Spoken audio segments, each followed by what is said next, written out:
Hey everyone, it's Ben Hardy here, and in today's video we're going to be talking about the all-new Rivian R1T truck.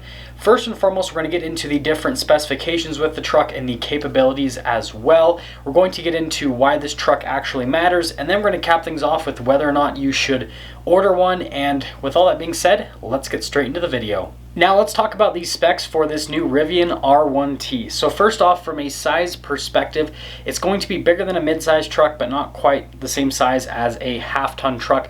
So similar to the Nissan Titan XD, where they basically built a heavy half-ton truck where it wasn't as capable as a heavy-duty, but it was still bigger than a half-ton truck. Similar thing, but again, different size.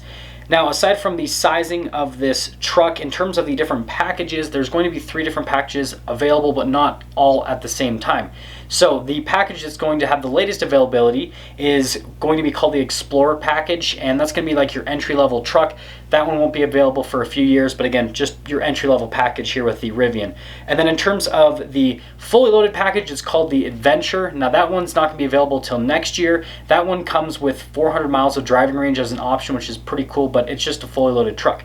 The one that you can get right now is the Launch Edition. This one comes with 300 miles of driving range, and it's available for you to order right now. And the Launch Edition comes pretty much fully loaded. Doesn't have as much as what the Adventure has, but you know what, it's pretty much up there.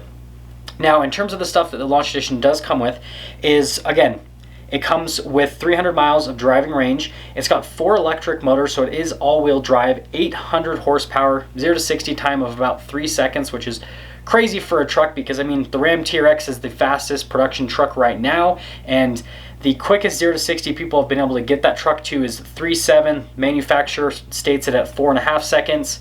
So this still, even the fastest times we've logged to the TRX at 3.7 seconds, this is still quite a bit quicker than that from 0 to 60, which is pretty crazy. And also, I mean, 800 horsepower, it's even almost 100 horsepower more than what the TRX has, so definitely a crazy truck. Now, the cool thing about this truck's all-wheel drive system is it has 4 electric motors, and each motor is on a different wheel. Now, what that does is it makes it so that it can send power to the different wheels and take power away from the different wheels, so it'll give it really cool driving dynamics. It'll kind of be like a car that has rear steer, because it'll be able to basically send power to, like, let's say, like one side of the truck versus the other side of the truck, and so then it'll kind of help with turning and everything. And so yeah, it should be pretty unique to drive. It also does come with air suspension, so it'll have its lowest height setting at 8 inches and then its highest at 14 inches, so definitely a big gap with that air suspension system. So sounds like it should actually be pretty cool, and the fact that, again, it has that trick 4-wheel drive system with the electric motors, I think is just fantastic. Now, since this is a truck, we've got to talk about towing and payload. So the max towing capacity is going to be about 11,000 pounds is what they're shooting for, and then they're shooting for a payload capacity of 1,760 pounds. So at the very, very top range in terms of payload for a mid-sized truck, and that's actually more payload than a lot of half-ton trucks have. And then towing capacity is way above any mid-sized truck. It's more in the range of what a lot of half-tons can tow. So super capable, absolutely crazy.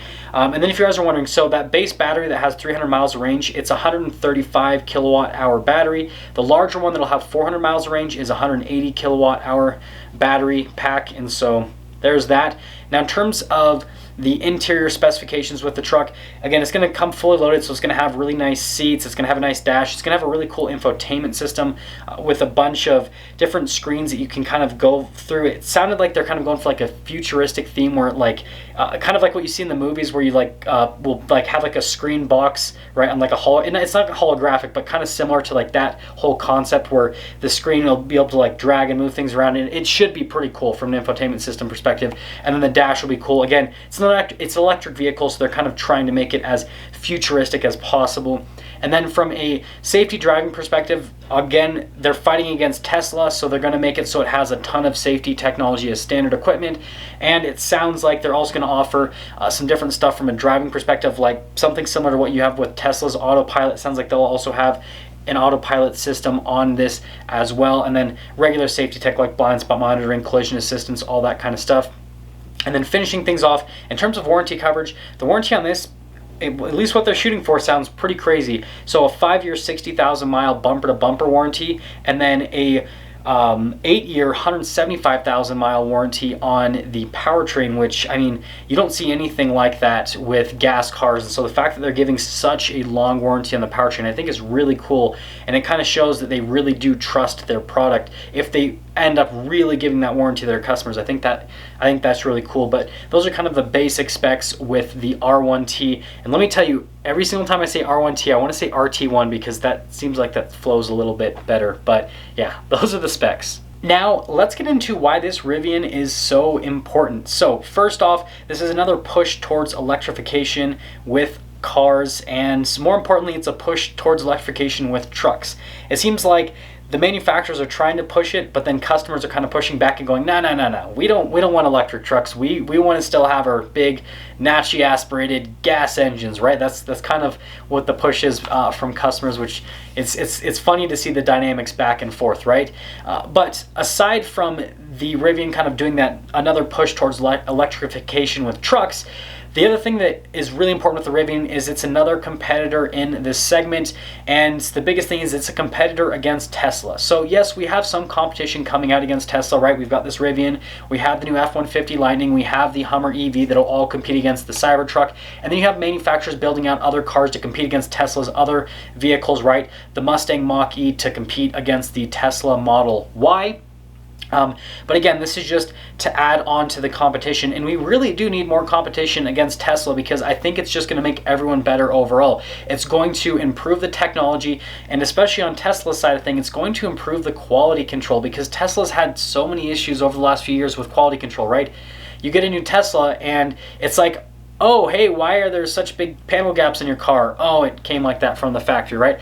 So many Teslas I see, because there's a ton here in Utah, just have all these weird fit and finish issues on the exterior and the interior. And I've seen people comment down below in the comment section, oh, that doesn't happen as much anymore. It happened more in the past, but it doesn't happen as much. But it's like, I'll see Teslas that are brand new, right? That were just released, and they have these issues, right? With the panel gaps and with all that kind of stuff. And so I think that if we have more vehicles in this segment, then it's going to kind of pull people from Tesla. So then Tesla's going to have to step up their game and make sure that they're producing high quality vehicles that don't have these issues. I mean, again, look at like the Tesla Model S Plaid.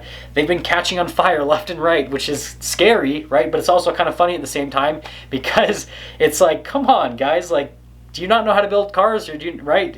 It seems like Tesla's better at purchasing cryptocurrency than they are at building cars. Okay, you know what? I need to stop this because I need to make a whole video about this. It would be pretty funny. But aside from that, that's why the Rivian R1T is so important, is it's another competitor to Tesla, and it's really going to push Tesla's quality control up, and it's going to just make that segment more competitive in general. And so then we're just going to get cooler and cooler vehicles as time goes on, and I think that's awesome. And then on top of that, the warranty is just absolutely crazy. You just don't really see that in the automotive world, so the fact they're offering such a strong warranty, I think, is absolutely fantastic. And yeah, overall, there's just a lot of cool stuff with this truck. And so now let's get into whether or not you should get the Rivian R1T. So here's what I'd have to say. I would recommend not getting a launch edition unless you like really want a status symbol. So yes, if you get a launch edition, you'll get one earlier, and then that means that you'll be the cool guy on the block with the Rivian and nobody else will have one, right? So it does have that going for it.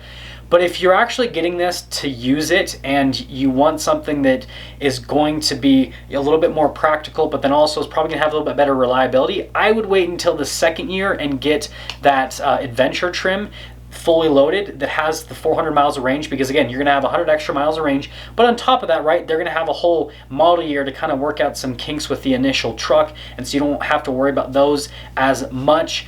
And then on top of that, I think it's going to be a little bit easier to get a truck, because obviously there's going to be all the hype to get the launch edition, right, because everyone wants to be the cool new truck on the block. But then once that passes, right, then I think it'll be a little bit easier to get a truck. And so that's kind of what I would recommend, is I'd probably get the second year so that you can get that adventure package with the extra range. And then obviously it'll give them some time to work out the kinks as well. And then in terms of like, I guess the type of person that would buy this, right, there's just so many different uses for the truck. So it sounds like from a towing and payload capacity perspective, it's going to be super practical. So if you need to truck stuff with it, it's going to do that. And then with the four-wheel drive system, it sounds like it's actually going to be really good off-road. Now, I don't know the suspension other than the air suspension. I don't know what shocks they're using with this. There isn't a whole lot of information on that, but at least from the driving perspective of the turning, everything would be great off-road. I just don't know if it's going to soak up everything amazingly well off-road. We'll just have to see that once it comes out and once I have a chance to drive one.